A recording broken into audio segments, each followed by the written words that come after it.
जय श्री राम, जय श्री परशुराम। तप की महिमा, तप की कितनी बड़ी महिमा है, आज देखते हैं उसके विषय में। जीवन में यदि कोई बल है तो वो है तप का बल। इस संसार में जितने भी ख्याति प्राप्त की, उसने तप के बल पर ही ख्याति प्राप्त की। तप के कारण ही, यद्यपि वह जीवित नहीं, फिर भी उसकी कीर्ति जीवित है। अब तक भी लोग मुक्त कंठ से उनकी महिमा गाते हैं, उसके गुणों की प्रशंसा करते हैं तथा उसके द्वारा बताए हुए मार्ग पर चलते हैं। जो धन बल से आगे बढ़ा, उसने धन का उपभोग तो किया, पर जीवन अशांत रहा। कारण कि जब जब वह धन बढ़ता है, तब तब अपार चिंताएं भी बढ़ती हैं, और चिंताओं के कारण रोगग्रस्त भी जातक रहता है। धनवानों को उनके घर वाले याद नहीं रखते, फिर दुनिया उनको कैसे याद रखेगी। हाँ, जिनका पैसा परोपकार, देवालय और तीर्थों में लगा है, उनकी स्मृति जनता जनार्दन को बनी रहती है।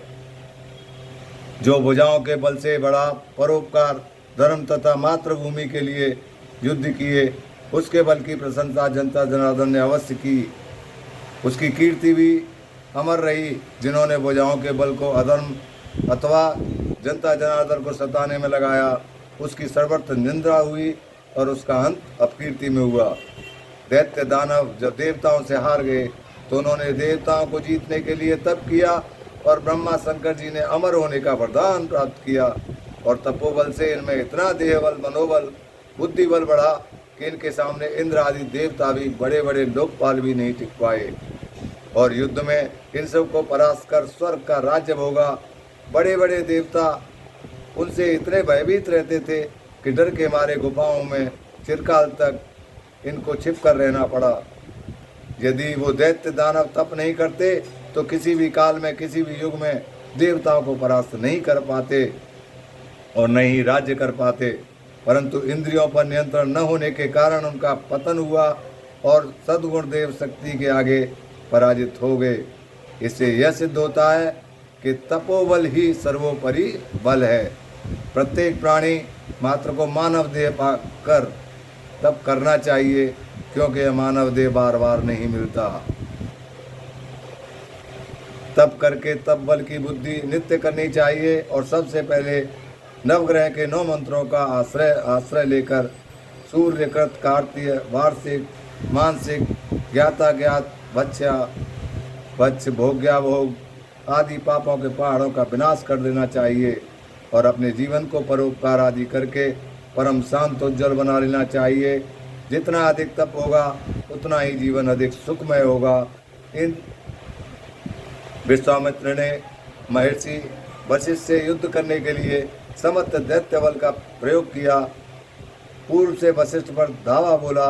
वशिष्ठ जी ने जब देखा कि विश्वामित्र ने आक्रमण कर दिया है, उन्होंने हाथ में संकल्प लिया, और संकल्प मात्र से अग्नि में से सहस्त्रों सैनिक प्रकट हो गए, और क्षण मात्र में विश्वामित्र को परास्त किया और अंतर्ध्यान हो गए। तो विश्वामित्र ने यह सब देखा तथा देखकर हैरान हो गए कि इस ऋषि ने बिना युद्ध किए हम सबको बुरी तरह से परास्त कर दिया, क्योंकि उन्होंने तप किया था। दिक्क बल क्षत्रिय बल, दिक्क बलम क्षत्रिय बलम, ब्रह्म तेजो बलम बलम, येन केनेव दंड न सैन्यो पराजितम। क्षत्रिय के बल को धिक्कार है, ब्राह्मणों का तप बल ही बल है। तब से इस ऋषि ने उन्हें बुरी तरह से परास्त कर दिया। अतः इस तप बल को पाने के लिए रात सुख को तिलांजलि देकर तप करूँगा, और ऐसा तप करूँगा कि कोई भी ऋषि ऐसा नहीं कर पाया, और सारा ऋषि मंडल मेरे तप की महिमा मुक्त कंठ से कहेगा। ये विश्वामित्र जी ने लास्ट में जब वो हार गए वशिष्ठ जी से, तब उन्होंने इस बात को स्वीकारा कि तप बल ही सबसे बड़ा बल है। तो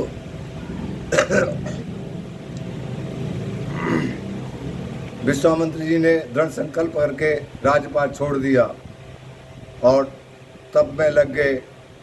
तो महिमा ऋषि मंडल ने मुक्त कंठ से गाई उनकी, और जाति से क्षत्रिय होने पर भी विश्वामित्र जी ब्राह्मण कहलाए, तप के बल पर।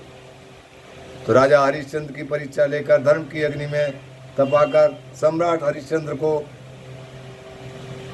अमर बना दिया और उसकी कीर्ति अमर कर दी।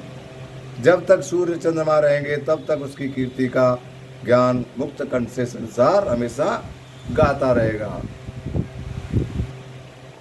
तो इन सभी बातों से यह बल मिलता है कि तप की महिमा अपरंपार है। तप बल के आगे कोई बल नहीं है। जीवन में जीने के लिए प्राणी मात्र को 4 बल की आवश्यकता होती है। ध्यान रखिए, 4 बल। वो कौन से? पहला देह बल, दूसरा धन बल, तीसरा बुद्धि बल और चौथा देव बल। जब तक ये चारों बल बराबर नहीं होंगे, जीवन रूपी यात्रा पूर्ण नहीं होगी। जिस बल की कमी हो गई वही बल जीवन को नीरस कर देगा, लेकिन 3 बलों का आपस में विरोधाभास रहेगा। देह बल और धन बल को बुद्धि बल नियंत्रण करती है कि कहीं लड़ना चाहिए और कहाँ खेलना चाहिए, इसका नियंत्रण बुद्धि करती है। अतः यह मानना पड़ता है कि बुद्धि बल ही सर्वोपरि बल है। जहाँ देह बल है वहाँ धन बल नहीं होता, जहाँ धन बल है वहाँ देह बल नहीं होता। जैसे बड़े बड़े पहलवानों में देह बल पूर्ण होता है,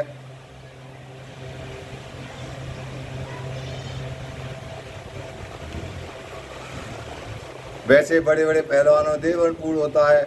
2 किलो मिठाई खाने की हिम्मत होती है, पर धन बल नहीं होता। वह केवल मिठाई देख सकते, खा नहीं सकते। इसी प्रकार बड़े बड़े सेठों में धन बल होता है, मिठाई मेवा सब कुछ खा सकते हैं, पर देह बल नहीं होता। बड़े बड़े विद्वान भूखे मरते हैं और बगैर लिखे पढ़े आदमी धनवान होते हैं। अतः यह मानना पड़ेगा कि तीनों बल में एक दूसरे के प्रति विरोधाभाव है। बहुत कम प्राणियों में ये तीनों बल समान रूप से मिलेंगे। इन तीनों बलों को ग्रह समाप्त कर देती है और बुद्धि बल को ग्रह विशेष रूप से ज्ञान करती है।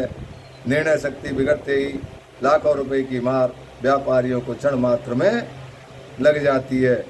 चौथा बल देव बल है। इसको ग्रह तथा कोई अन्य देवी देवता बिगाड़ नहीं सकता,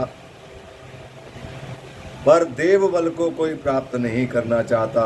बुद्धिमान प्राणियों को देव बल प्राप्त करने के लिए तप करना चाहिए। बड़ी श्रद्धा विश्वास के साथ अधिक से अधिक समय लगाकर तपोबल को बढ़ाना चाहिए, क्योंकि गोस्वामी तुलसीदास जी ने एक ही अर्धांगिनी में सबसे बड़ा सिद्धांत लिख दिया, मानव माने या न माने, तन